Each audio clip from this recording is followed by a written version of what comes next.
Okay, we're just waiting to let Emily go live on YouTube.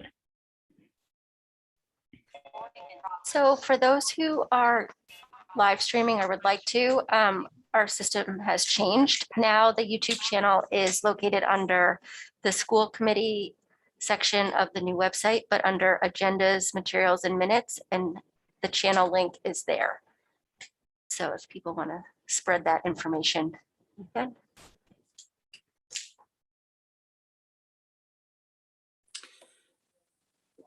If you were looking for it the day after, would it still be under Sarah's YouTube page? Yeah, Okay. so now that link to go to all the old videos and everything is on the website under agendas. Okay. Materials and And minutes. we're in the process of changing that from your YouTube page to a school committee YouTube page?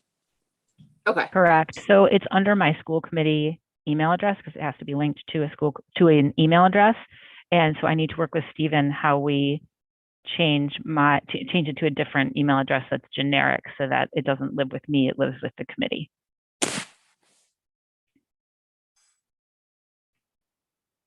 All right, we up and running? All right, great. So I will call us to order at 7:02. Any commendations tonight? Sarah?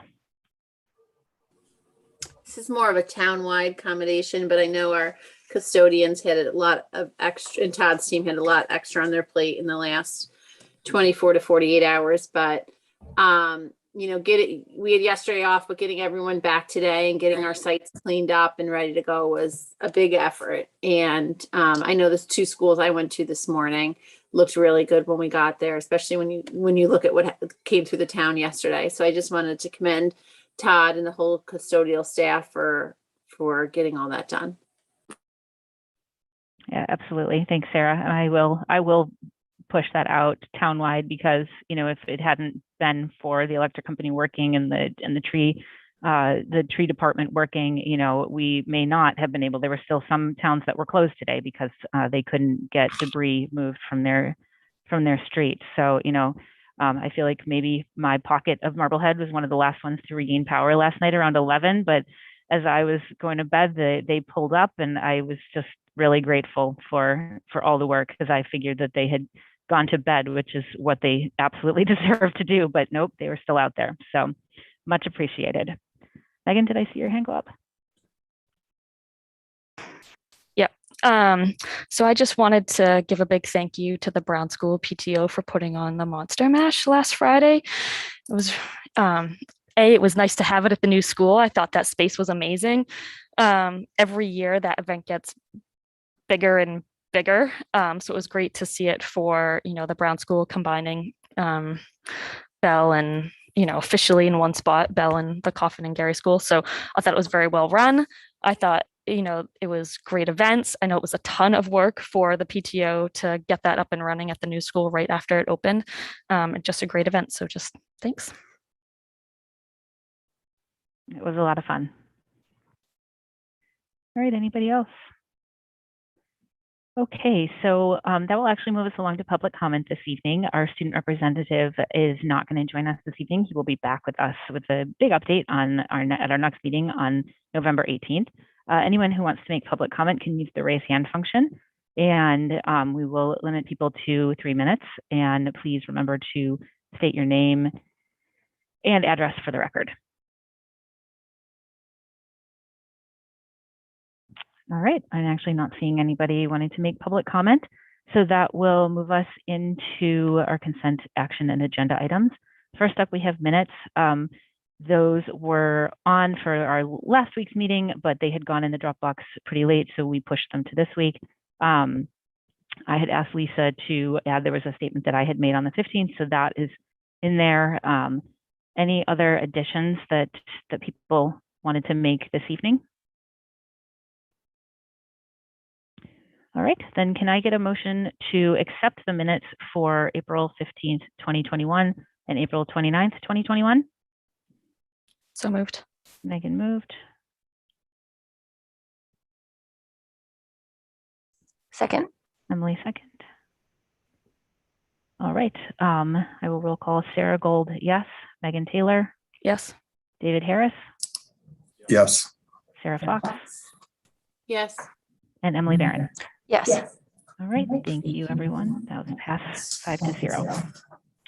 Next up is, David, I'm just going to mute you because our mics pick each other up. Okay, so next up is the approval to declare the high school visual arts furniture as surplus. So we had a memo in there. There was quite a few pictures of everything that the visual arts department is asking us to declare as surplus. John, did you have anything? Sorry, catching you mid-sip. Did you have anything to add with that?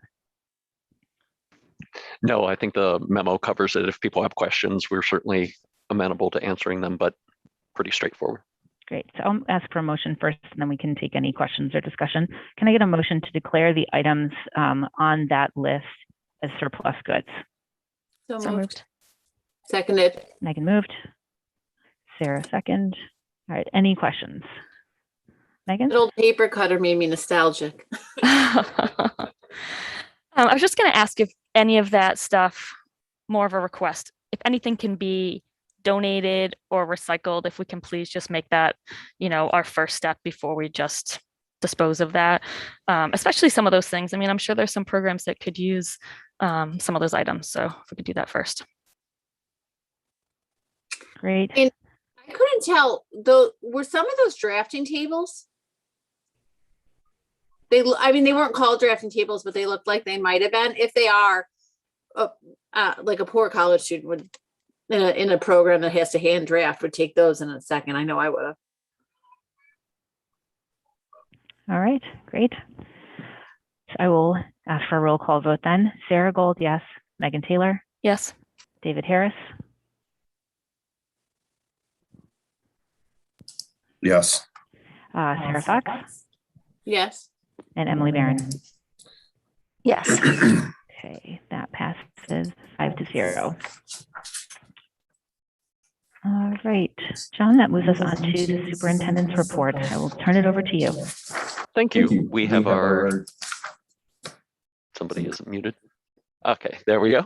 We have our DEI team that has been doing a tremendous amount of really good work on behalf of the district. And so they have a presentation to give to the committee, and then we'll open it up for your feedback, and lots of representatives. So I don't know who is up first. So I will turn it over to Emily Barron, who is on that group, to kick off the presentation. Nan, I believe you can share your screen right now. Does anybody else need to share their screen? We will need, I think it's Maggie Dobin that we're going to ask if she could share her screen. We're passing the torch. I can share my screen, but actually, Emily, I thought you were going to or Julia was going to, but I have it ready if you would like that. Someone just has to. I can do it. Great. Okay. I'm happy. All right. Okay.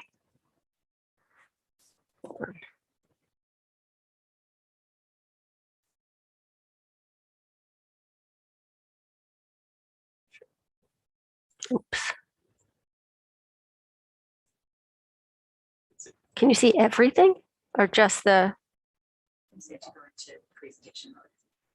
Oh no, yeah, this is actually the PDF.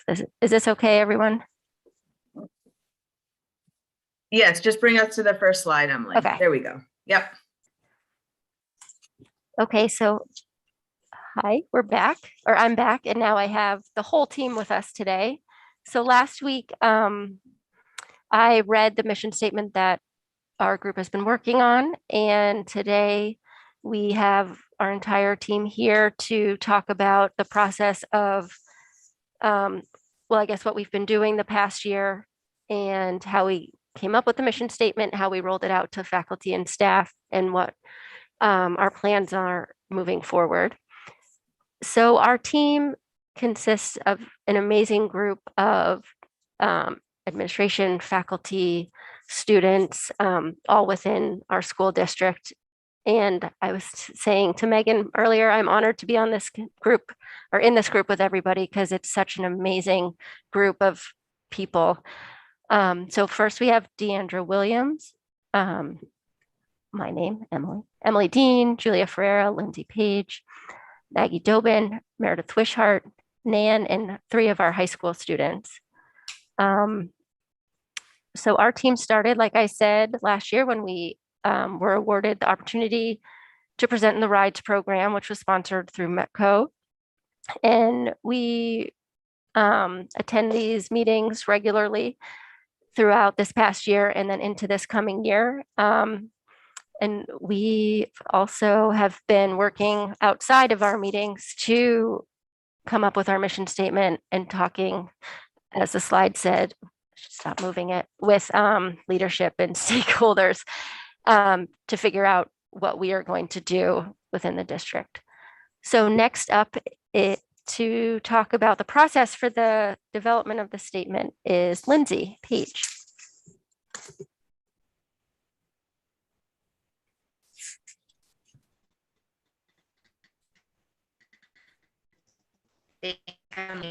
So as I was talking a little bit about who we are and how we came together, we worked last year on with RIDES doing. Can you see me? Can you hear me? Okay, great. So we worked last year with RIDES on a personal and team equity cycle, which is where we choose goals and look at how we can accomplish those goals moving forward with DEI work in our district. So after working with RIDES and coming together as a DEI team, we really started talking about how it was needed to have a proactive statement about DEI in the work that we're doing in the schools and in the community. So we did a lot of research with other schools and districts across the country, both public and private, to look at different elements that we felt connected to and that we felt represented our district as well. So kind of taking pieces from other districts and putting together what words we felt connected to. We worked on a Jamboard to narrow down basically our essential statements. So we put words and phrases and just kind of had a dumping ground for everything that we really felt was important. And then utilizing that Jamboard, we started to put together a statement to make it concise and powerful.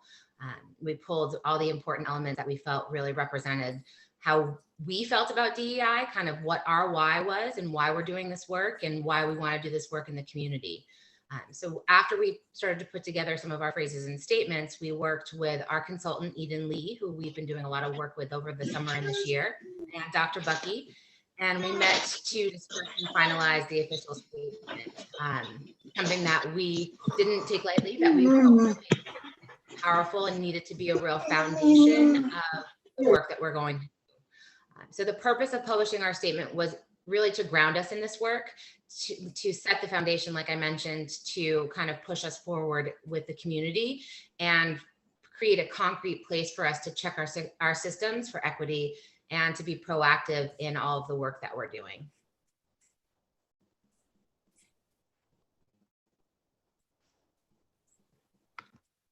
Okay, so for those of you who don't know me, I'm Maggie Dobin. I'm one of the second grade teachers at Glover School. And I'm going to talk a little bit about how we rolled this out to our faculty, because one of our main objectives in rolling this out to faculty was to make sure that everyone, all faculty and staff, had the opportunity on the same day at the same time to learn about this statement so that we could really be equitable across all buildings. We felt that that was a critical component to making this fair as we shared it with all the faculty stakeholders. So the first thing we did was we, as a team, created community norms that we shared across district, because we wanted to ensure that if people were talking to other faculty members in other buildings, there was sort of a rounded set of norms that we could go on. That's not to say that different buildings couldn't add on more specific norms to their needs, but we wanted to make sure that if somebody from Brown was talking to someone for Glover, or someone from the high school was talking to someone at Vets, that there was a shared agreement in terms of how we were going to be talking to one another. We also wanted the faculty and staff to understand the objectives in the district's plan for success, and that this was a component of that work. And Deandra will be speaking a little bit more about that later in the presentation. And next, we did an actual activity with the faculty and staff that we did together with Enid Lee, our consultant. And it's a trust building activity that also just makes people a bit vulnerable as we learn to talk about race and racism. And we felt it was important to model that for our faculty and staff, and also for them to see some of the work that we had put in and engaged with as a team that allowed us to have the conversations that we've had. We also carefully selected the activity that we did because it is one that could be done with children from kindergarten through grade 12. And so not only did we want them to participate and build the trust with one another, but we wanted to model an example of the kind of work that can be happening in classrooms. And then finally, we looked at the statement itself and we began to unpack it together. And Julie is going to speak a little bit about how we did that. But we felt, even though Emily read it last week, we're going to read it again for the sake of this presentation and also because it's being recorded. However, we wanted to make clear that when we shared this with faculty and staff, we asked that they read it to themselves, and it was done with intention because we wanted people to be able to read it in their own voice and hear it in their own head. As part of the work that we do in our DEI team, voice and student voice and faculty voice is very important. And so we wanted to honor that how people interpret this is unique, even though we have shared vocabulary, that how you read it to yourself and how you hear it in your mind is your own. So with that said, I am going to read it and also read it to yourself. And I have to hide myself to see it, so just give me 1 second. Marblehead Public Schools is committed to sustaining an inclusive environment that fosters belonging and acceptance. We apply an equitable, culturally relevant lens to student social, emotional, physical, and academic development. MPS sees the power of diversity. We support proactive allies. We respect and affirm the unique identities of all people across disability, ethnicity, gender identity, expression, language, nationality, sexuality, socioeconomic status, race, and religion. Through holistic practices, we cultivate awareness and agency to grow conscious-minded, empathetic citizens. MPS is committed to an introspective process.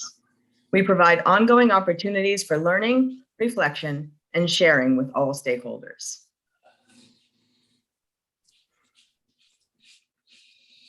Thank you, Maggie. Hello, I'm Julia Ferreira, the assistant principal at VETS. So as Maggie said, after staff individually read the DEI statement, they were able to read it through multiple times on their own and took notes on the words and phrases that stood out to them. Next, we asked staff to discuss our DEI statement collectively using a discussion protocol, and we provided prompts to help guide their conversations, such as, what does this statement look like in action in our classrooms, in our schools? Which words and phrases resonated with you? Together, our colleagues discussed their responses, and after our group discussion, we then moved to connecting our work to our planning for success. And I'm going to transition to Deandra. Thank you. Thank you, Julia. So when we were meeting with our staff and just also as a DEI team, we wanted to just make sure that there was a connection to the work that the district is doing for planning for success and as it relates to DEI work. So there are 3 goals that are associated, I'm sorry, 3 initiatives rather, that we'll be working on this year. So we first explained to them what were the objective. So to promote equity and ensure inclusion by acknowledging and embedding all forms of diversity throughout the district. 2 of the goals that we definitely feel will work into the work is that we're doing with the DEI team in itself was analyze, cultivate, and expand district-wide systems to ensure all students and families, especially those from groups historically marginalized, access the entire scope of opportunities during and outside of the school day. And then the second one is examine and work with closely responsive experts to revise curriculum and assessments to provide equitable learning opportunities, resources, and material that reflect all students. So we felt that was really important for them to understand that, especially as we start to ground some of the work within the different schools and thinking about how are we ensuring that we have a safe and welcoming school environment for all people. And come back to Emily. So the action steps that we created as a group for this coming year is that our team will continue to do our rides program and have professional development meetings and continue to work towards achieving the planning for success objectives for this year and develop DEI committees at each individual school and work to engage with community partners and families. So we can take any questions or comments or anything you'd like. Great. Thank you, everyone. That was a very informative presentation, and I appreciate, kind of the in-depth look at the overview that we were given last week. Does anybody have any questions? I'll ask the committee first. Megan? So thank you for the presentation. I think it's really good work that you all are doing. I think this is a fabulous committee to pull together. So I appreciate that. Is it possible to just get a little bit more information on the rides program? So for example, is it just Marblehead that's going through this, or is that rides program combined with other school districts? And what's the timeline around it? Nan, do you want to answer it, or I? Well, I was just going know the answer to that. just going to suggest that Lindsay answer that, because Lindsay was the one that found the opportunity and met with me about it and really encouraged our district to participate. Okay. So Rides was a great opportunity. Last year during COVID, when we were remote, I attended another workshop that was sponsored by MECO. And then actually in March of 2020, one of the MECO diversity staff members ran an implicit bias training for our teachers right at the end of the school year. And then working with Millie, she provided us, Millie is the CEO of MECO, she provided us an opportunity where there were grants being provided for MECO districts across New England that wanted to participate in the rides program. So in collaboration with MECO and Harvard, and actually DEEP, which is Darnisa's foundation, they created the MECO grant for all of us schools. So in addition to Marblehead, in the training, in the workshops, are other MECO districts across Massachusetts. Sorry.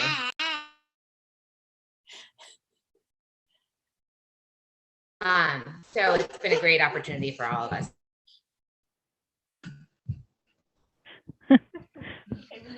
You're muted. I said we enjoy the visitors, Lindsay. It's great.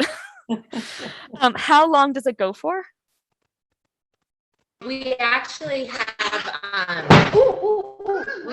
have only one more session next week, and then So it's coming to a close. It's been a year-long process, and that's concluding. I think it concludes in January. I think we have one more session with them next week, and then we finish out our P-TECH cycle after that. You're muted. The other question I had is around, I know you talked a little bit about next steps, but are there tangible next steps, especially for, we could identify now around what the students might expect to see in the classroom, or follow-ups with teachers, for example? It sounds like a really great workshop that you went through. I'm just wondering if there's a follow-up for staff from that. So I can speak to that. We have a very targeted plan, and we have 3 more professional development days across the district that are allocated to this district-wide professional development. So through those opportunities and conversations with staff, we'll start thinking about what's developmentally appropriate, what are the next steps, how do we get this to students, We will certainly provide them with a variety of different activities at different grade levels that they'll be able to use, so that no one is cut, depending on how familiar you are or comfortable you are with the content, you might not have something at your fingertips. So we'll work to create all of that and present it to staff, and then encourage them to do it in a certain amount of time. We'll have a time frame. That's just one way that we're going to connect with students, but in other actions, we're talking about having a community forum of some sort where we can engage our community partners and our families and in the conversation, and do some of the trainings and workshops that we're doing with our teachers, do with families and parents and community partners. As well as, like Deandra had mentioned, developing school-based DEI teams, so that we have a central team for the district, and then we have shared leadership in buildings, continuing to keep the conversation alive. Okay, I think the family engagement would be important too, so I'm glad that's on your radar. And then Hold on 2 seconds. Yeah, go ahead. Maggie, did you want to, it looked like you wanted to add something. I was just going to add, to be specific also about what this is going to look like for students. We are working on developmentally appropriate ways to share the statement with students from our kindergartner all the way through 12th grade. And we're looking at teams in our different school buildings to look at how we're going to do that in appropriate ways. Additionally, a number of years ago, I received a grant through Friends of Marblehead Public Schools to bring diverse libraries to our classrooms. And that those libraries have now been extended to Brown School and will also be associated with professional development. And so Brown School will be getting those books as soon as I can finish sorting the hundreds of books that we have ordered for them and getting them to each of their brand new classrooms. That's great, Maggie. That's awesome. My last question is around the action steps that you identified on that slide. Are those actions that we plan to get done this year? Is that kind of our agenda for the school year? Mm-hmm. Okay. That's the plan. Yeah. All right. Awesome. And then further action steps will be connected to our plan for success. Okay. This is awesome. I think it's great work. It's really fabulous. Thank you for all the work you've already put in over the past year. And then hopefully, can we get this on the agenda maybe towards the end of the year just to see how it's been going? I'd be happy to do that, Emily. Just, keep it on my radar as the year progresses. All right. Sarah Fox, I saw your hand up. Yes. So can you just give us a brief picture of what the feedback has been from the staff who have gone through the initial steps of this? And are you feeling that there's a lot of excitement and buy-in around this, and that they're really embracing, moving forward through it, or what's the feedback then? So Maggie and Julia, do you want to talk about that at the elementary and then at the secondary level? Sure. I think at the elementary level, a lot of DEI work has been happening for some time now. So it was not an altogether new topic. We've talked a lot in our team about everyone is sort of on a continuum of their own learning. Some people are at the very first rung of a ladder, and some people have traveled much further along. And I think at the elementary level, people have been working on this for quite some time. So there was really extreme amount of positive feedback from faculty and staff. I mean, I've been getting emails, thank you notes from people, accolades from faculty members that I have rare interaction with. We're 81 faculty and staff at Glover School. So you can imagine on a daily basis, I may not interact with all of them. And people have been coming up to me throughout the week to say how much they appreciate the work and how much they're excited to engage in it together this year. So very positive. Yeah, and like Maggie said, at the middle school, very positive feedback. One thing that really was, I joined a lot of the groups for the discussion portion, but at one point I stood back, and it was just awesome to see our staff engaging in those conversations and really connecting with one another. So it was I was very proud of the work that we're doing in that moment. I also have a lot of staff that have reached out. They want to be part of our vets DEI team. So they're ready to go, and they're like, when are we going to do it? And I'm like, okay, we're going, we're going to do this. So there's a lot of excitement. So I'm assuming that when we look in the spring at school improvement plans, that there will be a DEI section on every school improvement plan? No, yes, maybe. I saw a lot of faces go, whoa. No, I think that building leaders would look to build to create their school improvement plans around the plan for success, and where it's such a prominent place in that plan. I feel confident that school improvement plans will include this work. If I can just add too, even part of some of the initiatives that are rolling out for Plan for Success in regards to DEI will be presented later. So a big part of that too is having conversations with school leaders about what does that look like and feel like.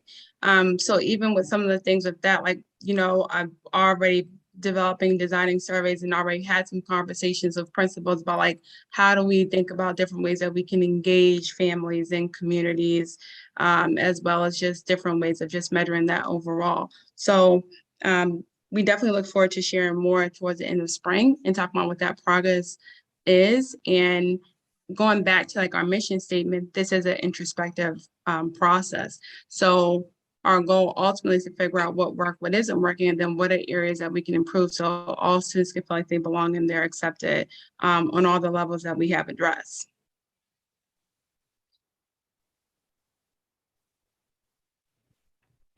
Any other questions? Sarah, were you done? Okay. One question that I had, I was just wondering how you all got connected with Enid, and what that would, did she come through the RIDES program, or was that outside of RIDES? I will answer that. I actually met Enid over 20 years ago in my career when I was working at a school in Cambridge, Massachusetts, where she was part of a 2-year initiative at that school. Massive diversity within the population that we were working, and she was there to help us along our journeys. And she single-handedly had the greatest impact on me as an educator of pretty much anybody I've worked in through grad school and in my 24 years in education. And I suggested her to the team, and everyone sort of vetted and researched her. You can find her online, Enid Lee Consultants. She's done national and international work in the field, has an absolutely phenomenal reputation, and the team agreed that given our needs and her capacity to cater to our specific needs, so she speaks with us beforehand, she builds the agenda with us based on where we are and moves us along. And she's been really helpful to us in having hard conversations and learning to be proactive, which is one of our huge goals and one of the reasons we really wanted to have the mission statement, because as we all know, planning proactively is much better than being reactive. And Enid has been instrumental in helping us to prepare for that. That's wonderful. And I'm always a big proponent of proactive movement. I don't love the reactive stuff.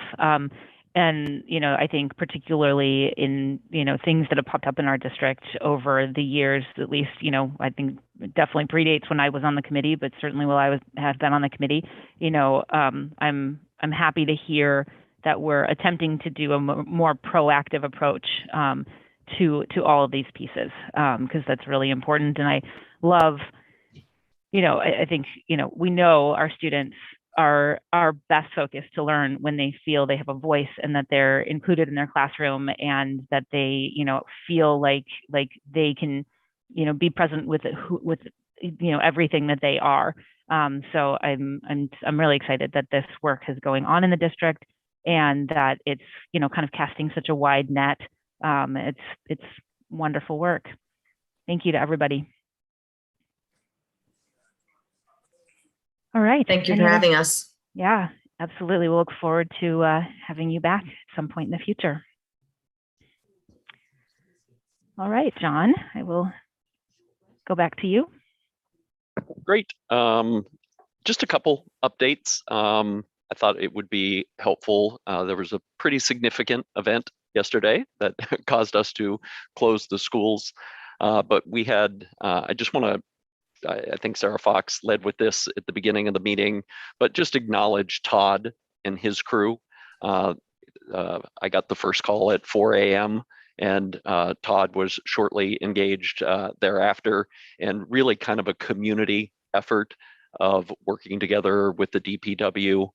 Stephen Quietek also, once again, deserves an acknowledgement because there were some significant technology issues, and Stephen was helping on the town side and the school side to get connectivity back up and running. And certainly Lisa in my office, calling the televisions and radio stations, not once, but twice to update that. So I just wanted to acknowledge there were lots of people.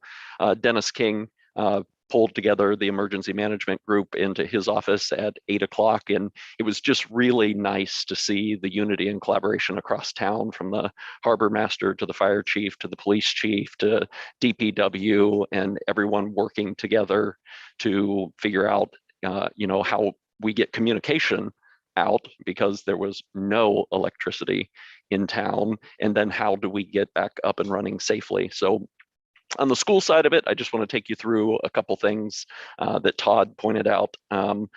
All the generators for schools that have generators engaged and started as they should, so that's positive. They made sure that all of the roadways and sidewalks in the schools were cleared for any falling trees, but trees are continuing to fall. So when I went to the emergency meeting at 8 o'clock, the Glover intersection was totally fine. And when I came back to go to lunch, a large tree had fallen. And the same thing on Tedesco Road today, another tree has fallen. So Todd and his crew have been working with DPW to make sure that all of our areas are cleared. We had a few roof leaks at the high school. And Todd has contracted the roofing company to come out and give us some estimate, and Todd, as Todd has offered to do any repairs internally that he can do. The sprinkler system at Coffin is a pressurized system, so when the power went out, it could not remain pressurized. The system filled with water, but no sprinkler heads or pipes leaked. He's already been in touch with the sprinkler company, and they're coming out tomorrow. The new fire panel that we installed at Vets this year triggered that there had been several polls of the poll stations, which at 5 o'clock in the morning, there's no one pulling the fire alarm there. So he has a company coming out to look at that. A couple poles came down behind Village School with tents. They were able to resecure those. Todd went through each of the schools this morning before we opened up to make sure that no additional trees had fallen. But all in all, it was a fairly significant event, and I think the entire town is looking forward to doing kind of a post-event analysis to see what worked and what we can improve upon. And I'm very thankful that it was a rain issue and that was not snow for some of the glitches that occurred. So I'm happy to take any questions from the committee if they have any with regard to yesterday, but was pretty impressed across the board with how that played out. Anybody have any questions? Sarah? As always, the Marblehead Light Department got us up a lot quicker than I think anybody could have anticipated being up, given the severity if we didn't have a town light department. That being said, if this had gone longer, one of the things about the new school that we had promoted was that this would give us a large shelter area in an event such like this, if we needed, to bring people in for heat or, any other needs a little bit more long term. Do we have that plan worked out? Moving forward, if we do need to utilize that space, how we would do that, and who would do what? I do not believe that plan is in place, but I do know that Todd was commenting on just how well the generator at the new school worked, and specifically, as I guess facilities people would notice how quiet it was. So perhaps that's something for that safety committee, Sarah, for us to operationalize that plan, that if that school needs to be used as a shelter. I know at my former district, the high school was the shelter. And so there was a plan with the town and with the Red Cross, as a matter of fact, for when it had to be used as a shelter. That would be great. Thanks. Yep. Any other questions for John on that? All right, go ahead. So the other thing is ARPA funds. I have another meeting with town tomorrow. Thank you to people who have reached out to me with ideas. We engaged the leadership team on things that they would like to see. Additionally, I reached out to the North Shore superintendents to see how other communities are partnering with the schools. And so we put forward some requests. Certainly summer programmings come to mind, after school programs, IT upgrades, since broadband is one of the categories in that the town has identified. Air circulation and filtration things, so some HVAC upgrades have been included for the middle school and village. I talked about an after school program. And then one community did premium pay for staff as a way to use those funds. So those are some of the things that we put forward. I will say, being in the room yesterday for the emergency management, that some of these priorities or some of the things that town is identifying may take precedent, but I will continue to be at the table and advocate for the schools for some of these things that we've identified as initiatives we would like to see funded. Can you just share that list with the committee? Yes. Thank you.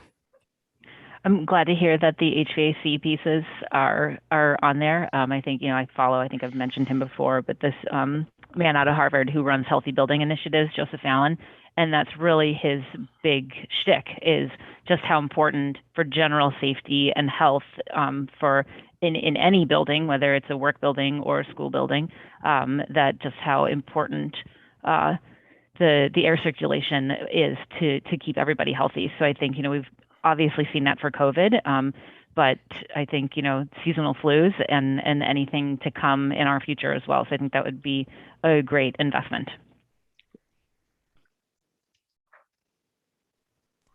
Sarah? Yes, one other thought I had is, now that they've rolled out boosters, I know that there are some plans for the town to host a clinic for our 5 through 12-year-olds when that's available. But is there any talk about hosting any type or providing boosters via ARPA funds or ESSER funds, whatever it may be, to our staff, so that they don't have to take time off and maybe can just pop down to the nurse's office and get those? I apologize, Sarah, you and I did have that conversation, and that was included in the list that I sent to Jason for vaccination clinics. And I know that the Board of Health, Tracy and Deanna, are working on, as soon as the 5 to 11 come online, for us to host a clinic here as soon as possible. They have already placed an initial order. But I think the process for that, for those boosters, was, for myself, it was very similar to my first two vaccines, where you show up and they've got your insurance information. So possibly that could just, I know this is a little off topic, but possibly could just be looked at for, a Friday afternoon for staff who need their booster.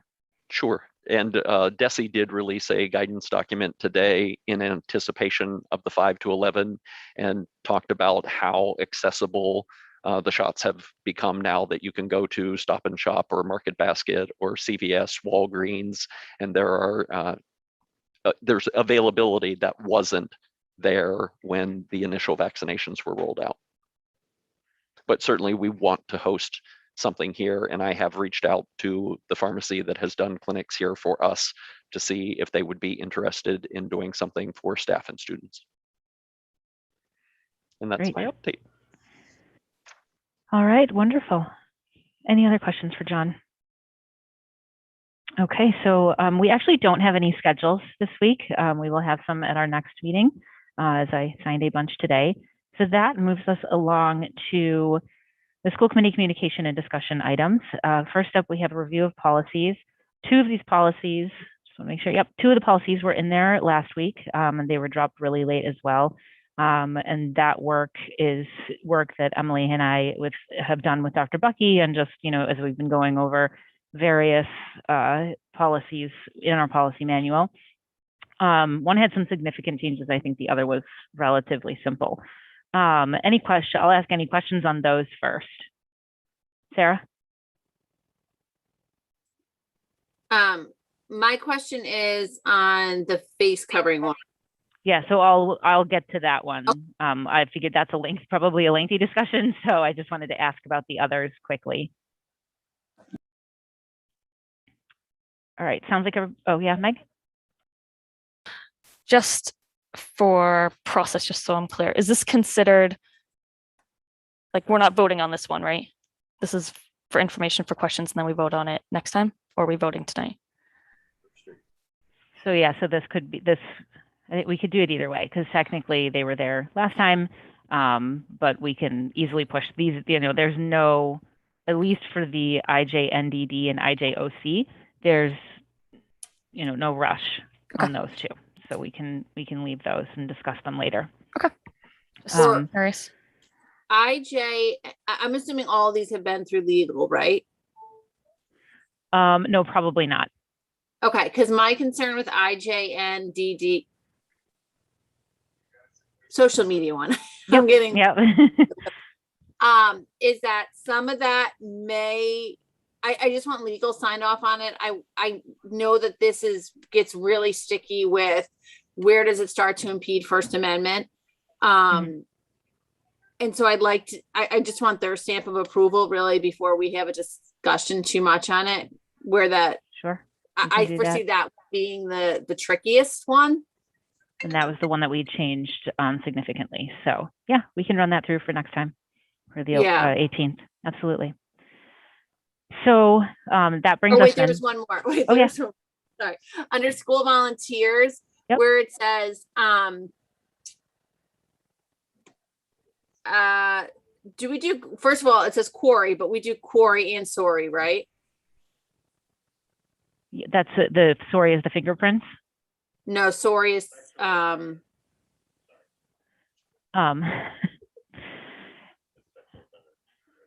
Okay.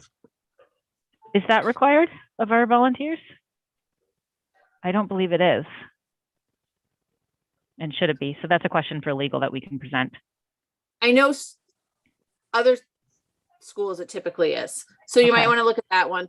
And then my other one was it said no time will a volunteer engage in any form of discipline. Now my question about this is not that, I get that to a certain extent, but I've also know that at one time we had a very hard time getting volunteers. Not that we're looking to have them disciplined, but kids used to say, "You're not my teacher, I don't have to listen to you." I can't tell you the number of times when I was volunteering to cover a class at lunch or something that a child said that to me. "I don't have to listen to you, not my teacher."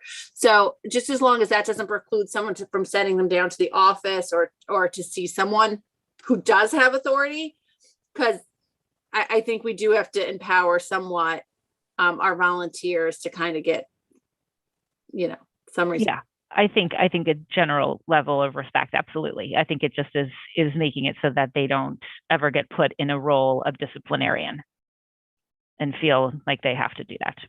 Okay. No, exactly. I just wanted to make sure we could still say, like, go see Dr. Satterfield or whoever. Yes. Yes. All right. So the EBCFA face coverings. So I dropped this. Emily and I met this morning with Dr. Bucky, and we added a piece to the face coverings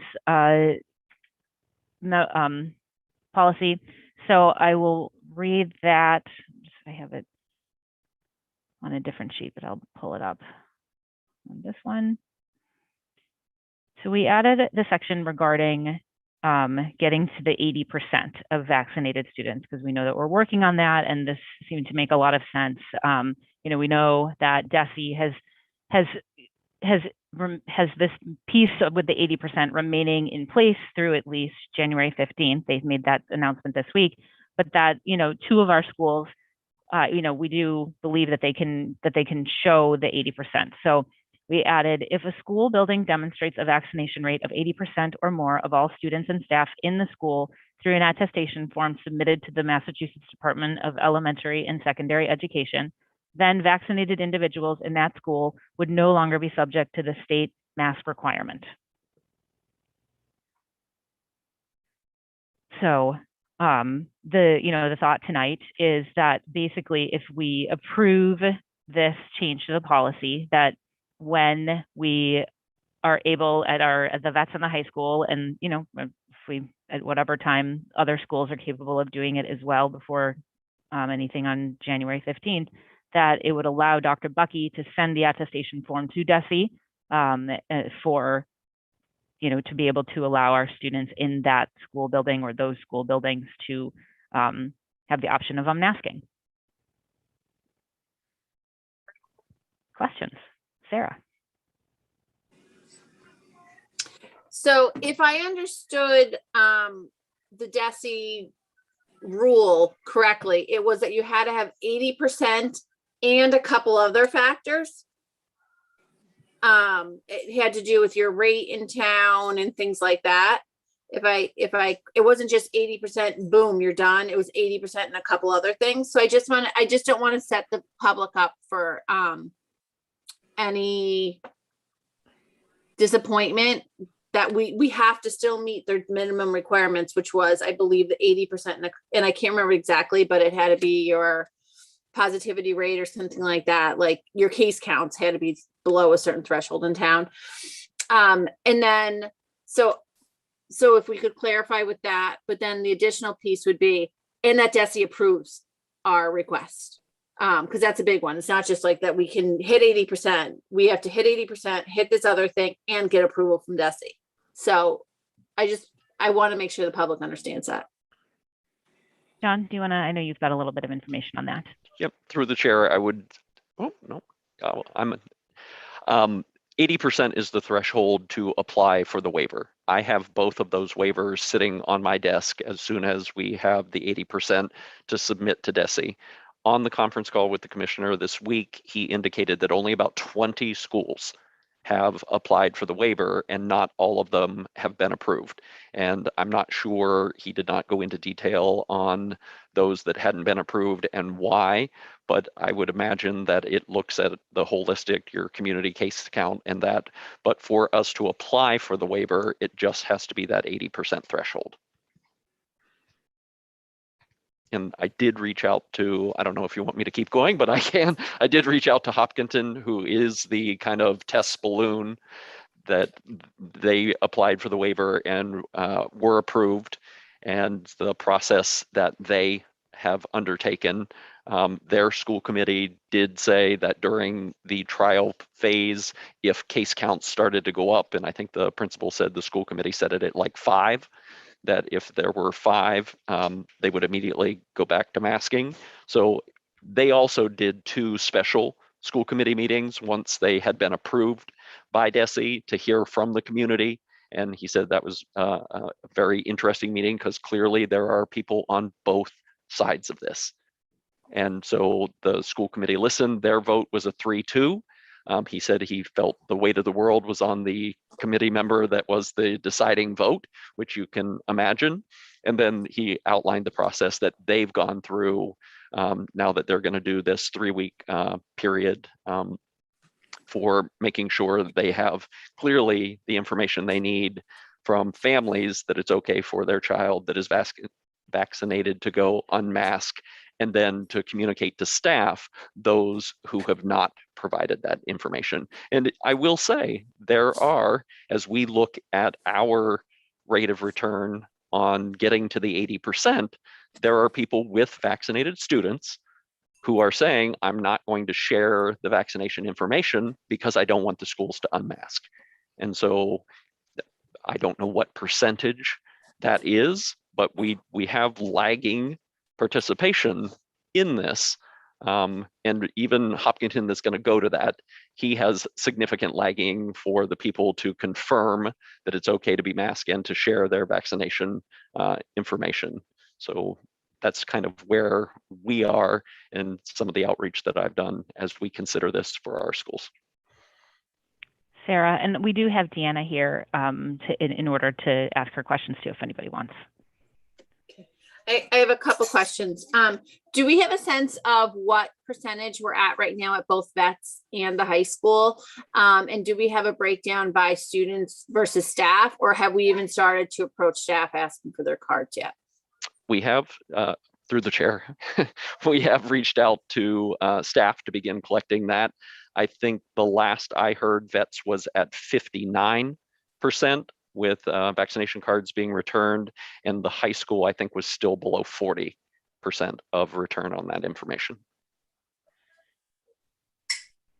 So Sarah, just to clarify, I want to hop back to one of the things that you said about the statement. So it sounds like you'd like to add the language, and I think that that's correct, that if a school building demonstrates a vaccination rate of 80% or more of all students and staff through it, let me pull it up on how it's written here. Through an attestation form submitted to and approved by. So and approved by in there. Okay, sounds good. I'll add that.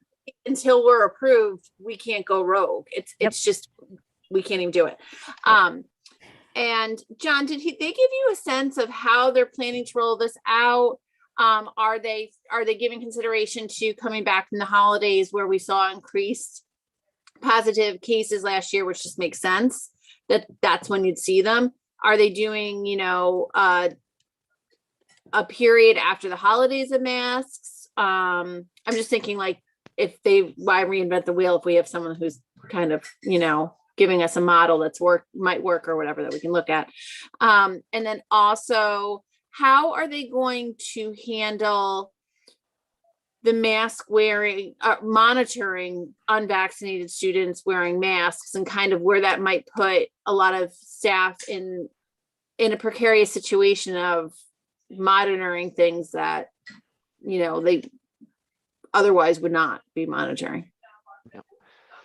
So they're just hoping to get through the next 3 weeks. So I didn't ask him about any future plans. And he shared there is a mix of enthusiasm. It'll be nice to see people's faces again, and anxiety. What's going to happen when the masks come off? They will provide staff with a list of people who have not signed the attestation form and produced their vaccination, which is different, according to their legal, than providing a list of people who have signed the form and given the attestation. For a variety of reasons, somebody might elect, as I said, vaccinated people that want the schools to remain masked who are not filling out that. So teachers in each classroom, he said they're hoping to have it by class so that teachers can easily look at a class list. There are, as a former high school principal, there are a lot more moving parts. You have passing time, you have the cafeteria where they can be unmasked while they're eating, but maintaining that oversight, it is an additional ask of staff, and having that information. And I think that that's something that schools are considering, and probably a piece of why only 20 schools have applied so far. Megan, I think you had your hand up. There are a couple things. One is just to clarify too on the turnaround from DESE. I mean, looking on their website, it says that they plan to respond within 2 business days of submission. So it's not like we're waiting on a huge turnaround, just more for information, at least according to their website. The one thing I will say though, and John, you and I have talked about this, is in consideration of this change, I do want to know what that threshold is. I personally don't think it's a school committee decision, because it really is down to what is going to work both for the nursing staff and for school leadership in those schools. So I do think we need to know what that threshold is and make sure that the school leadership can, are in support of that and have really they're the ones making that decision or that recommendation anyway. I do think that's important. So, I'm going to ask the same question that I asked with the other policies. Is this something we plan on voting tonight, or is this something that we're talking about now, getting more information and coming back with? So I can answer that one. I, in my head, had us voting this tonight. We don't have another meeting until the 18th, which, I don't know how, I'm hopeful that us talking about this tonight is another way of bringing this forward, much like, we tried many ways of talking about the testing program, including at our meetings, to raise awareness of it, to ask people to submit their vaccination cards for their students. So, I don't know that we'll be there by the 18th, and we certainly could call another meeting to vote this. It can be a single agenda meeting if we needed to as well. So, in my head, we were voting this tonight, but it's to the will of the committee.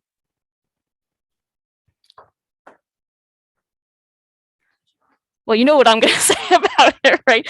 I mean, I've been saying this now for a while, that I don't think it's a good precedent for us to set to review a policy, especially an important policy like this, and vote on the spot. I said that during the retreat. I said it in other school committee meetings. I understand the importance of this issue, and if it's the will of the committee to vote on it, then that's fine. I just think we have some open questions. We're not even at half the percentage that we need to be to even apply for the waiver. So it's not like this is time sensitive in terms of us even being able to. And I think there are open questions. And I think also, we should get the community feedback and have the public comment for it. So those are my two. Through the chair. John? I just want, because I have not said it publicly and maybe people know it, but the commissioner has extended the mask mandate through January 15th. So we are not up against a November 1st deadline, so to speak, on this. It is required masking unless you apply for the waiver through January 15th.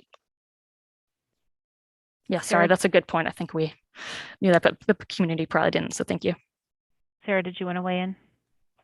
We know that DESE, it takes them about 2 days to turn this around, and we need 2 days to post a meeting.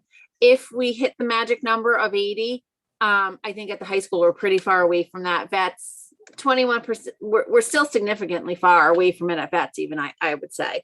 If we hit that magic number and John's ready to go, it's very feasible that he could submit the waiver. We could call a meeting that same day, and we could have our meeting and give approval at the same day that we'd get it from DESE with no lag time whatsoever of implementing it. So I don't see any harm of if Megan wants to have some time. And she's made that point, and I've made that point in the past too, about policy, because we have a policy on creating policy that you read it twice. So I'm not opposed to that, just because I know that our timelines match up. We can get a meeting in that would not delay implementation if we needed to. Just to say this while I'm talking about policies, our policy book used to be available online, and I noticed when we kind of merged, it no longer is, and it actually used to be really easily searchable.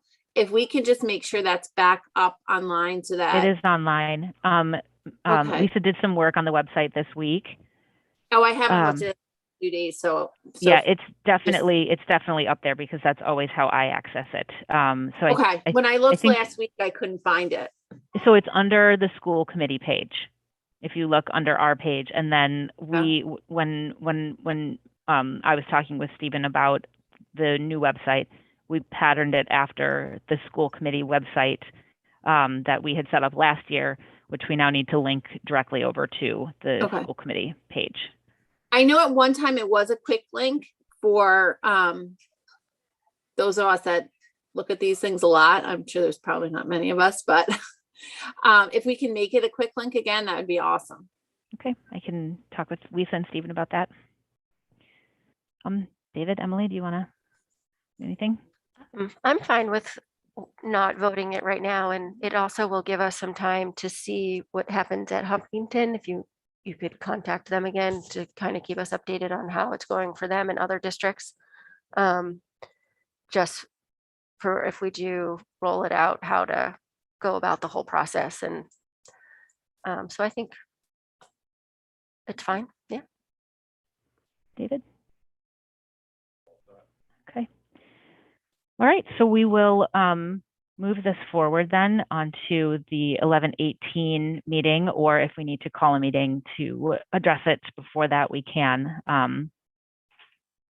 Yeah, and that gives us time to, watch our own numbers, possibly, I think there's a piece to this, and this could just be my own thoughts, but I think I've heard it elsewhere that, that we still have a significant portion of our population that is unable to be vaccinated, and that there's a large concern, certainly exists for me and my family, where you've got one child who would be allowed to unmask, and what does that mean? The big question marks that Hopkinton is asking.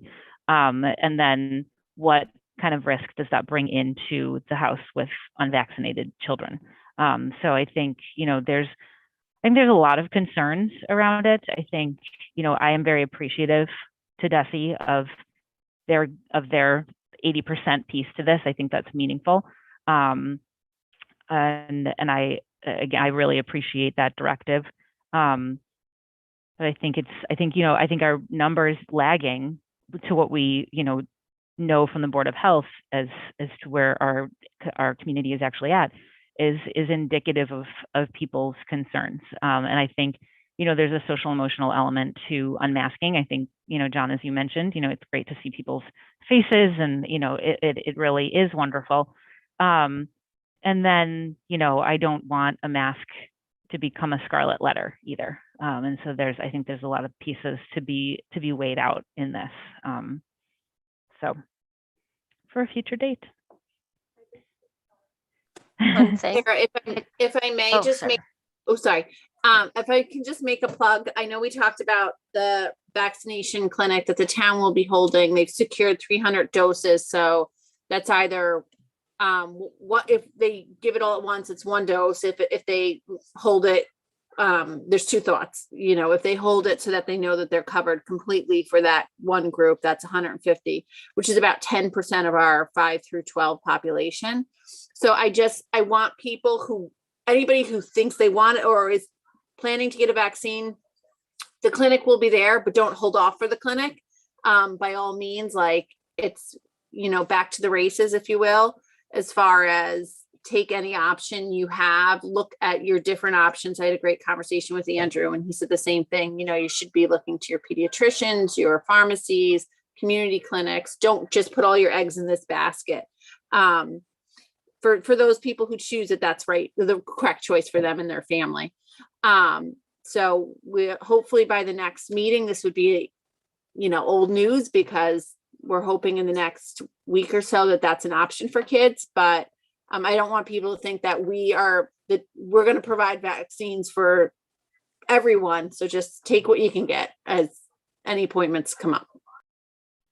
Thanks, Sarah. Emily? I was just going to comment after you spoke. It came up. Once the little kids can get vaccinated, that's probably going to change a lot of it. So if we give us some time to figure everything out before we vote it, I think that's going to be helpful. So yeah, absolutely. And I wonder if there's a way to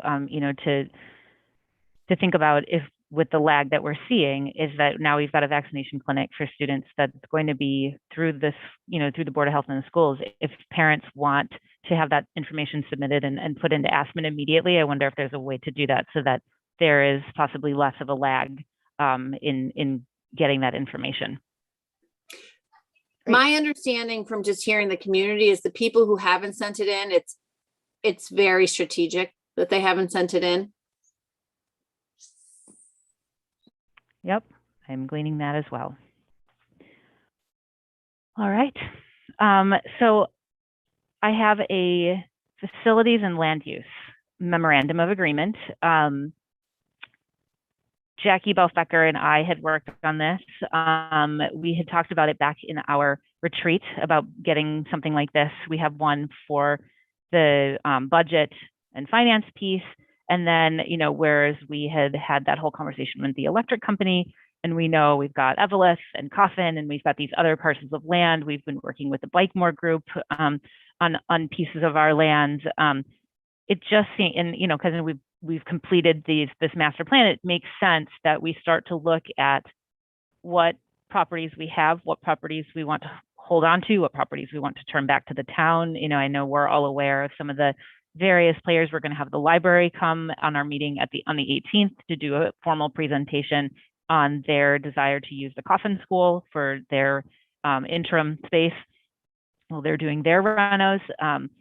And we've got the town piece with the Coffin and housing. So I think, it would be to everyone's benefit to have a group that is going to tackle this so that they can make recommendations, and that everybody is kind of hopefully on the same page, and working in the same direction. So you guys have the memo. Again, we can choose to vote it tonight, or we can choose to punt it until the 18th. I don't think either of them really matters. And I think, we can kind of, we've got the library coming on the 18th. So we can take a look at this again then. But I wanted to put it out to everyone and see what everybody thought, if there were things that we thought that we were missing. I know Jackie put it forward. I don't know if her board actually met last night. So I know it was on their agenda. I'm not sure if they actually tackled it, but happy to take discussion pieces on it at this point. Sarah? They did not meet. They're meeting, I think, next Tuesday instead. No. But I'm not ready to vote this tonight. My one thing I want to make sure is happening is that we as a school committee are having a discussion about what our vision for our buildings is, and then discussing it with the town. I don't want kind of this discussion to start at the town level of what buildings do we need or who need, like, I want to make sure that it's originating in the proper direction, because there's no greater premium in Marblehead than land. And once the schools get rid of land, we can't create new land if we need it for a new school. And I think we saw really quickly, to some people's surprise, from where we were a year ago, that Brown opened with a much higher population than people thought a year ago it was going to have. So I think that there's always been a thought to keep the phrase was to keep a school in our back pocket. If, something happens, if you need an emergency, if we have an increase in population. So I just want to have, if you will, an envisioning conversation of kind of what everyone's thoughts are at our committee level before we talk about what, those are two great properties and everybody in town, I think, wants them. Before we kind of start this request, if you will, for these pieces of land, I think we need to be very intentional about what is best for our students, both now and in the future, for those pieces of land. David? Yeah. Just unmute yourself.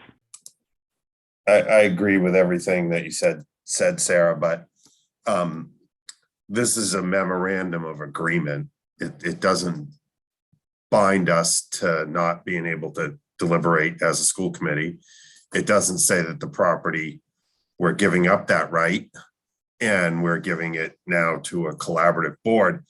The memorandum of agreement, in fact, in the first two items says the selectmen and the school committee have a vested interest in the health and stability. And item 2, the selectmen and the school committee understand and respect the roles and responsibilities of each body. So that statement right there, I think there is a very prescribed process. I think in addition to this memorandum of agreement, I'd like to get a clear definition of the process. When Gary's school left the hands of the town, I'm not really clear about that exact process. I mean, I know it was an article on town warrant, and we basically decided that it was no longer deemed to be school property, and we relinquished the school property to the town. And I think that if it's that simple and that's what the step is, then, but just a little bit of clarification of how that goes, because I think once that happens, Sarah, I think, you're right. Now, you know, we have no opportunity to get that property back once we relinquish control of it. But I think it, you know, a memorandum of agreement, you know, I'm a proponent of sooner rather than later.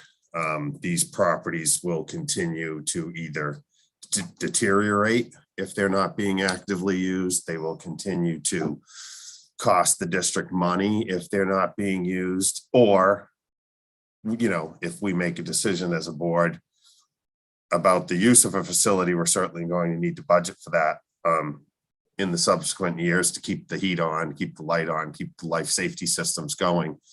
But with that comes, as an example, Sarah, you remember when we were looking at potentially Bud Orn for the site of the school, and it was going to be a land swap with Park and Rec. There was some money and studies that were done on Evelyn school property and how that could become additional recreational and green space for the town. So that wouldn't ultimately be up to us to decide, but if we don't have a use for that school, it would be good to give it up so that the town could start looking at what the uses are. But I think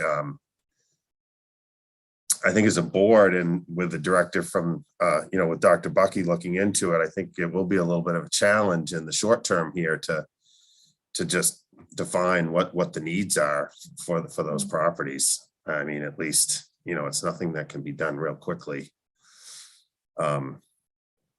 Or I don't even know if it can be done, you know, prior to this year's town meeting. You know, we'd have to have an article on the warrant and then, you know, have some decisions made.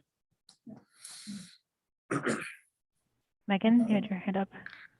So I agree with what David said at the start. I don't see anything in this memorandum of agreement that says that we're giving up our, you know, our control, for lack of a better word, of those properties. I do think there are a number of properties dotted around Marblehead. Coffin and Evelyn come to mind, obviously, but there are others. And I think this gets us into the process of itemizing those so everyone's on the same page. We know where they all are. And there are a lot of potential uses for them. And so it's better, I think, for us to be having those conversations up front and collaboratively with the town so everybody knows where we all stand. And I just think this, not that we couldn't do that anyways, but this formalizes it and makes sure, you know, really does make sure that it happens. I see this more as a collaborative way to move forward with the town than giving up anything that we'd be doing. And just like the memorandum of agreement that we have with the budget, it's more just setting up the working relationship. The school district still is responsible for developing and managing and maintaining their budget. That didn't change the way we go about that process, but it has that collaborative piece in place and formalized. So, you know, that's my 2 cents on it. Sarah? I would also like to see us set up sometime, say between now and January, a forum, because these are very much so community topics, what happens with these buildings. And although it is upon the 5 of us to ultimately vote, I would like to hear from the community their thoughts and what they would like, and some ideas they might have. Much like we did, we had 3 forums where they were actually in interaction with the community, not just the presentations, David. But I believe when we first started the facility or the feasibility study, we did 3 forums. So I would like us to do one of those. Megan, did you have your hand up again? Hold on, just to be clear, our responsibility is to determine if these properties are necessary for the educational purposes of our students. If we as a committee decide to turn them back to the town, it's the town's decision how they're going to use that property, not ours. So it's our responsibility. Do we need them for the academic purposes of our students and staff? That's it. But I think it's important as we look at, holding on to something for a safety, because I don't think that there was ever a thought that we wouldn't hold on to something as a safety. What is the town's feeling? Do they feel it's really important to have that safety be in the north end of town, so that end of the town doesn't feel void of any school presence, whether it's administration being there in our 18 to 22-year-old program? Is it that they feel like this is a community decision as it pertains to what the schools will do and what the future of our schools look like? So I think that allowing them input before we give these properties up for the possible future of a school site is very important. So I think when we had originally talked about this, it's sort of been floated that the facilities subcommittee would kind of be the people, just like the budget subcommittee are the people that are assigned to the finance MOA. So that's sort of where I see that, because then again, you've got that piece where, to Megan and David's point, like we are at the outset of this, looking at the facilities use, working with our administrative team and as to kind of what is needed, and then, looking to the town to say like, okay, and then, how do you guys see this? And, how can we help each other? Because, like David said, the Budwarn site, there are other places where we look outside the box, and, I know that I think that it's been shelved for the moment, but the need for the school department to move out of Widger, which isn't happening, but that, in those conversations, it was other places in town, not just either Coffin or Evelyn, but there were other opportunities, that Jason was willing to talk to us about. So, I think in that collaborative effort, and just as we have, the memorandum of agreement with, or understanding, I can't remember what it's actually officially deemed, but with the Park and Rec, it's just really memorializing these things so that we sort of know their boundaries. If we need to come back and reset them, we can, but that everybody starts and proceeds forward on the same page. Em? I just want to clarify. So did you say you thought this would fall under the facilities subcommittee? And does that include the process, like going forward with all the facilities, the buildings, and documenting everything? So when the town would meet with the schools, it would as be the committee that is in there. Correct.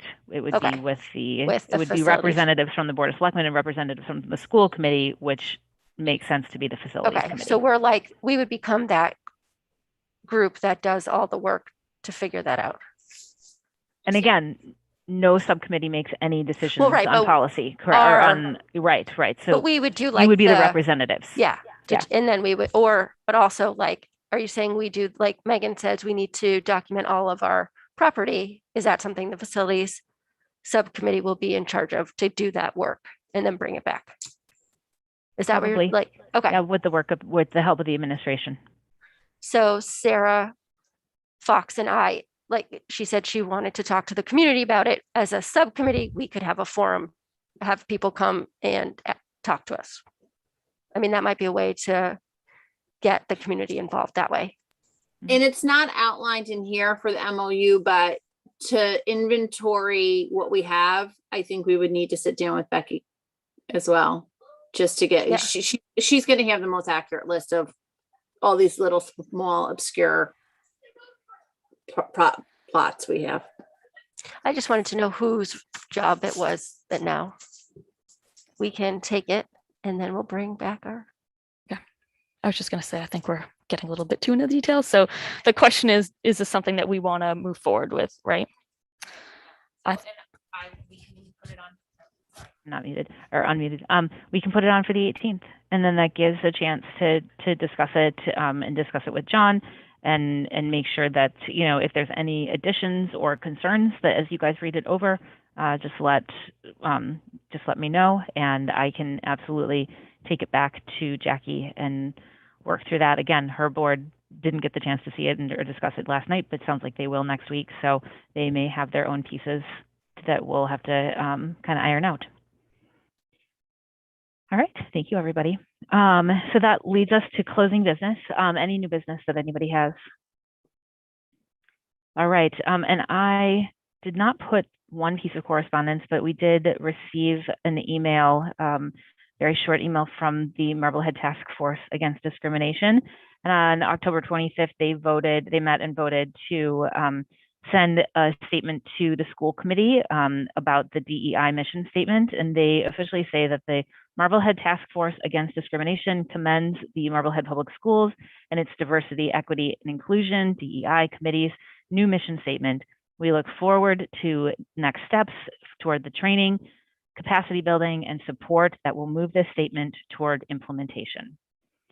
So I can send that to the rest of the committee as well. Yeah, and that was it for correspondence. So that moves us to adjournment, and I adjourn us at 8:26. Thank you, everyone. We will see everyone again, unless we need to call another meeting, but our next regularly scheduled meeting is November 18th.